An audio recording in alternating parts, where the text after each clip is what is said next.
most famous physical therapist on the internet. Hi, folks. I'm Bob Schrupp, physical therapist. Brad Heine, physical therapist. Together we're the most famous physical therapists on the internet. In our opinion, of course, Bob. Hey, Brad, we're going to talk about 7 running tips for beginners. Enjoy running and avoid common injuries. This is the time of year that somebody might take up running again. Exactly right, Bob. That's why we're doing it. It was, gosh, how long ago was it? It was 20-some years ago that I picked up running again. Oh, you did? Yep. I'd stopped for about 15 years. And, well, 15-year hiatus. By the way, if you're new to our channel, please take a second to subscribe to us. We provide videos how to stay healthy, fit, pain-free, and we upload every day. Also, go to bobandbrad.com. Go to the giveaway section. We're always doing a giveaway. We're doing the FITINDEX electric massage ball. Did I say it right? Hey, finally got it right. It's a mouthful. It's like a vibrating miniature foam roller. It's really cool for getting muscle pliability.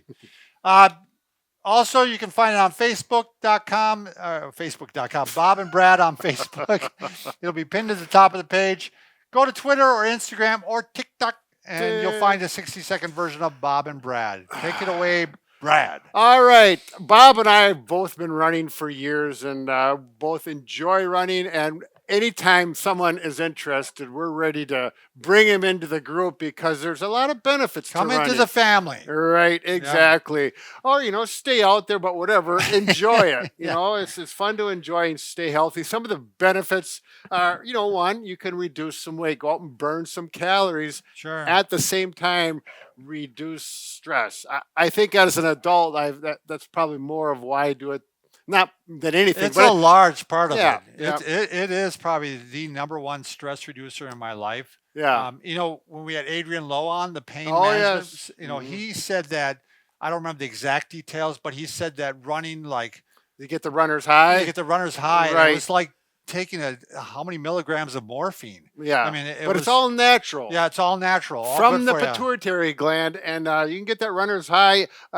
You may not get it when you get started, but as you get into it more and get some more volume. The other thing is heart.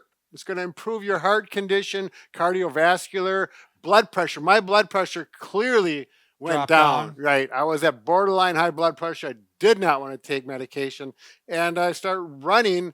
And sure enough, it dropped. So I bring it up, and then running brings it down. All right. Yes. And another thing, it can be either done alone or socially. You can do it with your spouse, a friend, a group. There's lots of running groups around. And to me, doing something outdoors is a big advantage. Yeah, that's great when you can get that vitamin D. I mean, it can help set your circadian rhythms. And there's just so many benefits. Oh, absolutely. So, 7 things, and this is what they've been waiting for, all this babbling. Now we got to the good stuff. 7 steps for success, and these are not necessarily in order. So take a little paper and pencil and jot them down and see what's going to fit for you. The first thing is set a goal, but not too hard. I've had people say they're going to run a half a marathon in 3 months, and they've never run before, and that's a biggest scenario for failure because chances are you're not going to be able to do it without some serious injuries, tendonitis, knee, whatever the problem may be. So start out slow. You're going to run a mile in the first month. Now, if you've got a history of running, let's say you ran in high school and you took, like Bob, 10 years off, and then you can set your goal a little bit higher. It was surprising, Brad. It was really surprising. A mile I was dogged after a mile. Yeah. I mean, I thought I was in pretty good shape. I was playing basketball yet, so it may not be. I mean, you may want to start off, like you said, a mile after a month. But the first day, you might want to, you're going to get into that, aren't you? Right. And the next thing that falls into this is, don't set your goals too high. You can always increase your goals. But if you got too high when you get injured, that's when people just stop. Right. They give it up and say, it's not for me. Start easy and build into it. A really good way to start is do like 1 minute walk, kind of a warm up, and then a 2-minute jog. Yes. And then a 1 minute walk, or you can go distance, like 1 block walk, 2 blocks jog, and do that 5 times and see how you respond. Don't run every day. Go every other day to give your body a chance to recuperate and recover from the new activity. Yeah, that's interesting. My brother took up running again at one point, and he just went right out and started, and he tore his calf. Oh, I mean, again, I think if he would have walked first Yep. and warmed it up a little bit Yep. and then ran, I think he would have avoided that. And Right. and like Brad said, I mean, if you get injured, you're set back. I mean, Yep. you may not go back to it. Exactly, right. That which leads me, I'm going to go out of my order a little bit, but stretching. You don't have to go through a 20-minute stretch routine, although you could if you want to. But the most important thing, in our opinion, I think Bob will agree Yeah. with this, is calf muscles, hamstrings, and then just do a general warm up. Yes. The calves are really Yeah. critical. That they're a common one that I've seen people tear. I'm doing one while Bob talks. Right. And the hamstring is another one I've seen. Although it tends to be more sprinting, it still could be a problem area. Yeah. I would say, yes, particularly hamstrings, you're probably not going to pull them doing a jog, but you could. Calf muscles can get tight and ornery if you go from walk to jogging. And that's why it's so important to go into it slowly. Every day I walk a bit first before I run, even though I've been running for years now. And then, jumping jacks is a good way. Just jumping jacks 20 is a of great those one. just to get things moving. Yep. But if you start out walking and then go to running, do the alternate, that's pretty low key or not going too aggressive. You're probably going to be safe. Shoes. People think, I better get a good pair of shoes. A good pair, expensive pair of shoes versus a good pair of shoes are oftentimes two different things. I used to buy the most expensive ones when I first started running because I thought I needed them. And this was 20 years ago. I was spending $140 on these Air Max Nike things. And finally, I went to New Balance and bought them for half price, $70, and they worked better. My feet felt better on those than they did on the expensive ones. Yeah, it's all a matter of fit, really, Right. and how the arch fits your arch. And if you Google Bob and Brad, how to select a pair of running shoes, we have a video on that. If you get seriously into running later on and that you are running every day, they do recommend that you wear a different pair of shoes every other day. Right. It just, the shoe recovers. Right. It takes like 24 hours for it to recover. But that's not for beginners, Bob. No, that's not. That's right. This is for beginners. Stay on track. Right. Have a support group.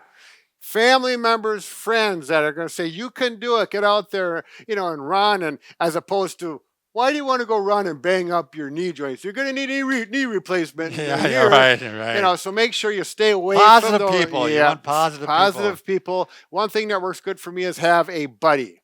A workout buddy or a whole network. You may go join a group on Saturday mornings. You run as a group. You find someone that runs your speed, and you have a little social.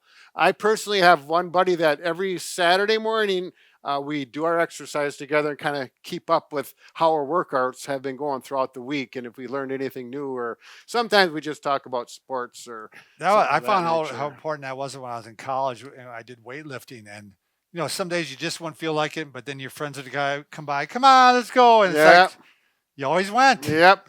Those days when you don't feel like doing it is when you need a little push or a little help from a partner, or a buddy, etc. Because I found once it becomes a habit, Brad, it's hard to shake that. Yeah. Then you don't want to miss a day. Yesterday, I did not want to go out. Didn't you? No, and I just did because I knew when I'd get done, I'd be really happy I did. Right. It ended up being my first mile was slow. My third mile was really good. It's like, felt pretty fun. You got to just get up and do it.